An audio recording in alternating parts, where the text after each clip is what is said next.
रहमान रहीम, अस्सलाम वालेकुम। उम्मीद आप ठीक होंगे, खैरियत से होंगे। तैयब बलोच आपकी खिदमत में हाजिर है। जी आज जो हम डिस्कस कर रहे हैं वो सबसे अहम मामला है।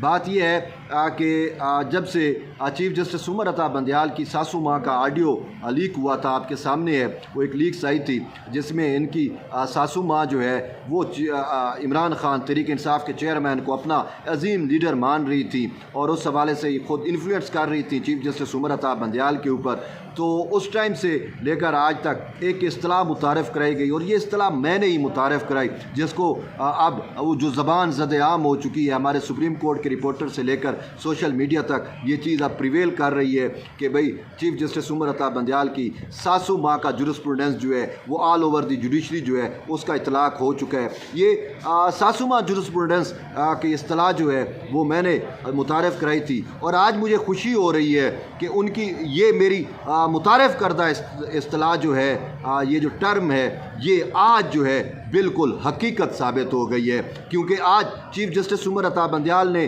ऑडियो लीक्स कमीशन से मुतल्लिक जो बेंच पे एतराज़ हुआ था उसका फ़ैसला जारी कर दिया है और वाज़े तौर के ऊपर कहा है कि पीडीएम हुकूमत के जो एतराज़ात थे 3 जजेस के ऊपर वो अदली आज़ादी पर हमला थे। और सिर्फ ये नहीं, उससे भी आगे बढ़ के जो है इन्होंने यहाँ तक कह दिया कि अब एक नई जो जिस चीज़ प्रिंसिपल इन्होंने तय कर दिया कि अब कोई भी जज जो है वो अपनी सासू माँ हो, अपना करीबी कोई रिश्तेदार हो, उसका केस सुन सकता है और उसको इस केस से सुनने से इनकार करने वाले जो होंगे या एतराज़ करने वाले जो होंगे वो अदलिया की आज़ादी पर जो है पर हमला करेंगे। तो ये आज इन्होंने एक नई चीज़ जो है वो डेवलप की है। लेकिन बात ये है कि मैं अपने व्यूअर से पूछना चाहता हूँ, मैं आप लोगों से पूछना चाहता हूँ, आपने कभी जजेस का ज़ाब्ता अखलाक पढ़ा है? होपफुली आपने पढ़ा होगा। नहीं पढ़ा तो आप किसी से पूछ सकते हैं, आप वो पढ़ सकते हैं, आपको वो अवेलेबल हो सकता है। जजेस के ज़ाब्ता अखलाक में लिखा हुआ है कि कोई भी जज अपने करीबी रिश्तेदार या अजीज़ का जो है वो केस नहीं सुनेगा। लेकिन यहाँ पर बंदयाल साहब का जब से सासू माँ का जुरिस्प्रूडेंस अप्लाई हुआ तो गंगा ही उल्टी बहना शुरू हो गई। इंसाफ तो दरकिनार, फैसले ज़रूर आए, इंसाफ नहीं मिला। सुप्रीम कोर्ट में पूरा बंदयाल साहब का लिगेसी अगर हम देखें तो कोई एक मुझे मौका दिखा दें, कोई एक ऐसा फ़ैसला दिखा दें जिसमें इन्होंने इंसाफ किया हो। इंसाफ नहीं किया, फ़ैसले ज़रूर जारी किए और इनके मुतअद्दिद फ़ैसले जो हैं वो टिल्टेड फ़ैसले हैं। उनसे पता चलता है कि इन्होंने एक जमात के लिए जो है, एक जमात के लिए इन्होंने सहूलत कारी की। इसी वजह से इनका नाम इमरान दार जजेस भी पड़ा, इसी वजह से इनका नाम जो है वो सहूलतकार भी पड़ा, इसी वजह से इनको हम ख्याल, इमरान खान के हम ख्याल जजेस भी कहा जाता है। अब मामला क्या था?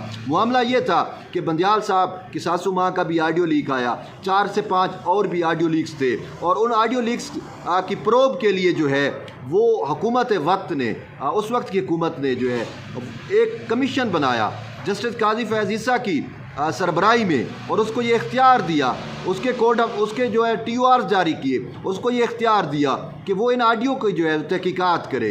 तो चीफ जस्टिस उमर अता बंदयाल की बरह रास्त सासू माँ चूँकि मुलव्वस थी तो चीफ जस्टिस उमर अता बंदयाल ने जो है इस मामले को ओपन कोर्ट में टेकअप किया एक प्रॉक्सी पिटीशन के ज़रिए और फिर टेकअप करने के बाद उस ऑडियो लीक्स कमीशन को काम करने से रोक दिया और फिर जब काम से रोका और ओपन कोर्ट में समाअत शुरू हुई तो अटॉर्नी जनरल फॉर पाकिस्तान ने जो है वो चीफ जस्टिस उमर अता बंदयाल पे तो बरह रास्त ये एतराज़ लगाया कि आपकी वो करीबी रिश्तेदार है, आपकी सासू माँ का मामला है, तो जजेस के ज़ाब्ता अखलाक के तहत आप ये केस नहीं सुन सकते। फिर इसके साथ इनके जो दीगर हम ख्याल जजेस थे उसमें जस्टिस जाजुल हसन और जस्टिस मुनीब अख्तर, इन दोनों पे भी ये एतराज़ उठाया गया कि साबिक़ वज़ीर आला पंजाब परवेज़ इलाही की प्रिंसिपल सेक्रेटरी मोहम्मद खान भट्टी की ऑडियो लीक्स के मुताबिक या उनके बयान के मुताबिक जो है ये दोनों जज यानी जाजुल हसन और मुनीब अख्तर जो है वो तहरीक इंसाफ के हक़ में मैनेज हुए हैं। फिर इसके अलावा जो ऑडियो लीक्स आई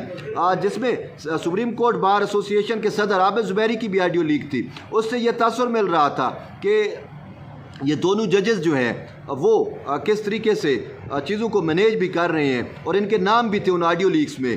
तो इसी वजह से वैलिड एक एतराज़ात थे, ऑब्जेक्शंस थे, और उन ऑब्जेक्शंस की रूह के मुताबिक यही कहा गया कि आप ये केस नहीं सुन सकते, और वो एतराज़ात दायर हुए और फिर उन्होंने 2 समातें की और 3 माह तक उस फैसले को महफूज रखा और आज जाकर ये फैसला जारी किया। तो इसमें पूरा जो सासू माँ का जुरिस्प्रूडेंस था, आज उसके ऊपर खुद चीफ जस्टिस उमर अता बंदियाल ने मोहर लगाई और ये साबित किया कि मेरी सासू माँ जो है वो अबव द लॉ है, मदर इन लॉ जो है वो अबव द लॉ है, वही प्रिवेल करेगी। आइन, कानून, सुप्रीम कोर्ट की रिवायत, जजेस का ज़ाब्ता अखलाक, इनकी वक़्त और अहमियत नहीं है। वक़्त और अहमियत है तो सासू माँ की है। और मुझे तो बादियुल नज़र में यही लग रहा है कि जिस तरीके से ये 32 सफ़ात पर मुश्तमिल फ़ैसला जारी किया गया, अगर इस फैसले की जो मैंने वर्डिंग पढ़ी उससे तो यही साबित हो रहा है कि बादियुल नज़र में चीफ जस्टिस उमर अता बंदियाल को ये फ़ैसला डिक्टेट ही उसकी सासू माँ ने किया है, क्योंकि इस फैसले के अंदर वो चीज़ें बयान की गई हैं जिसकी मिसाल नहीं मिलती। मैं तो ये हुकूमत वक्त को कहूँगा, ये PDM का हुकूमत तो चला गया, लेकिन अटॉर्नी जनरल फॉर पाकिस्तान का ये फरीज़ा बनता है कि वो इस फैसले को दोबारा सुप्रीम कोर्ट में चैलेंज करें कि भाई ये किस तरीके से फ़ैसला जो है जारी किया गया और फिर इस फैसले में गैर मुतल्लका चीज़ें कैसे ही आ गई। देखिए, इलेक्शन कमीशन मैटर को भी इसमें डाल दिया और फिर एक पूरा चार्जशीट बना दिया गया। PDM की हुकूमत जब से बनी और जब उसका इख्ताम हुआ, वो सारी चीज़ें जो है इन्होंने अपने फ़ैसलों में लिखी कि किस तरीके से उन्होंने अदलिया पर असरअंदाज होने की कोशिश की, ये किया, वो किया, फ़लाँ किया। तो इन्होंने एक पूरी चार्जशीट तो बनाई ही बनाई, और इसके साथ साथ एक चीज़ कि इन्होंने हवा में चीज़ों को जस्टिफाई करने की कोशिश की। लेकिन बात सिंपल सी है, बात सादा सी है कि जजेस के ज़ाब्ता अखलाक जब आपको इजाज़त नहीं देता तो आप कैसे कह सकते हैं कि भाई ये अदली आज़ादी पे हमला है। तो यार मुझे समझ नहीं आ रही, मैं आपसे भी एक सवाल छोड़ के जा रहा हूँ। आप मुझे बताएं कि जब कोई जज अपने करीबी रिश्तेदार का केस सुनता है तो क्या उसमें फ़ैसला वो इंसाफ कर सकता है? ऑलरेडी इस शख्स ने कोई इंसाफ नहीं किया, इस शख्स की जानिब से फ़ैसले ज़रूर जारी हुए, इंसाफ नहीं हुआ। ये मैंने आपको एक खुला चैलेंज दिया है, मुझे कोई एक मौका बता दे जिसको पे आप कह सकते हैं कि जो चीफ जस्टिस उमर अता बंदियाल ने जो है वो फ़ैसला किया है, इंसाफ किया है, इंसाफ किया है। इंसाफ हरगिज़ नहीं हुआ, फ़ैसले ज़रूर हुए हैं और इनके फ़ैसलों से टिल्ट मैंने आपको पहले ही बता दिया कि क्या कुछ आता रहा। और अब पूरी की पूरी चार्जशीट इन्होंने PDM हुकूमत के ख़िलाफ़ बना दी। और वैसे भी चीफ जस्टिस उमर अता बंदियाल मशहूर हैं कि इन्होंने अपनी अदालत को कोर्ट रूम नंबर 1 को जो है वो तरीके इंसाफ की सहूलतकारी के लिए तो इस्तेमाल किया ही किया, लेकिन उसके बयानिए को तक़वियत देने के लिए भी इस्तेमाल किया। और वही बयानिया इसने हमेशा टो किया जो तरीके इंसाफ का ऑफिशियल बयानिया था। और आज जो है वो ये सुप्रीम कोर्ट शर्मसार हो चुकी है, जजेस का ज़ाब्ता अखलाक जो है वो भी आज शर्मिंदा होगा, आईन पाकिस्तान भी आज शर्मिंदा है, सुप्रीम कोर्ट की रिवायात भी आज शर्मिंदा है कि ये कहाँ पे इसने आके ला खड़ा किया। चीफ जस्टिस उमर अता बंदियाल ने जो है वो आइन को भी रुसवा किया, कानून को भी रुसवा किया, सुप्रीम कोर्ट की रिवायात को भी रुसवा किया। किसके लिए? सिर्फ़ अपनी सासू माँ की खुशनुदी के लिए। बहरहाल इन्होंने सुप्रीम कोर्ट को रुसवा करके अपनी सासू माँ की अदालत में चीफ जस्टिस उमर अता बंदियाल ज़रूर सुरखरू हो चुके हैं। बहरहाल